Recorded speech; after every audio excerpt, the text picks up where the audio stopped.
పద్యం బాగా చెప్తాను, బాగా వినండి. నా పేరు ప్రభాకర్ రెడ్డి.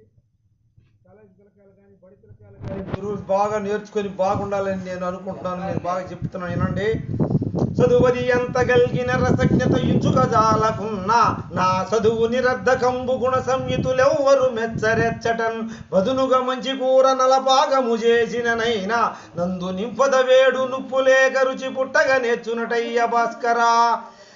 ఆయన చదువు బాగా 18 బాగా చదువుకొని బాగుండాలి, కానీ ఇంగ్లీష్ అని కాదు బాగా నేర్చుకోవాలి. ఇప్పుడు అంతా కాలేజీ పిల్లకాయలు డిస్కౌంట్ అమ్ముతున్నారు నాయన. ఇది ర్యాగింగ్ గీగంగానే ఇట్లాంటి చేయకూడదు. బర్రెలు కడడో గొర్రెల కడడో పెట్టి మేపుకుని వాళ్ళ తల్లిదండ్రులు ఎంత కష్టపడి ఉంటారో ఈ అల్ప సంపాదన చంపించుకుని పిల్లకాయలు గత పొడుస్తున్నారు. ఇది తప్పు కదా నాయన. బాగా చదువుకోవాలి, కానీ జిడ్డు కృష్ణమూర్తిని నమ్ముకోండి. మీరు తల్లిదండ్రులు కానీ గురువులు అసలు నమ్మొద్దు. ఇప్పుడుండే గురువులు సరిలేరు, నాకు నచ్చలేదు.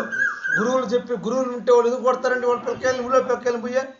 అందుకని గురువులు మీరు నమ్మొద్దు నాయన. జిడ్డు కృష్ణమూర్తి గారి పుస్తకం ముందున్న జీవితం ఉంది, మీరు చదువుకొని బాగుండండి. 18 విద్యలు నిన్ను చదివించదా, నేను నేల నిన్ను నయంత వడను చేసేదా, నిన్ను నియంత వడను లేరనిపించదా చంద్ర అని నలమహారాజు వారి దమయంతి 18 బాగా చదివింది నాయన. మీరు 18 బాగా చదువుకొని తెలుగులో అట్లాంటి పద్యాలు కూడా బాగా ఇంగ్లీష్లో పెట్టుకొని నేర్చుకోండి. మీరు బాగా నేర్చుకోండి ఇంగ్లీష్లో పెట్టుకొని.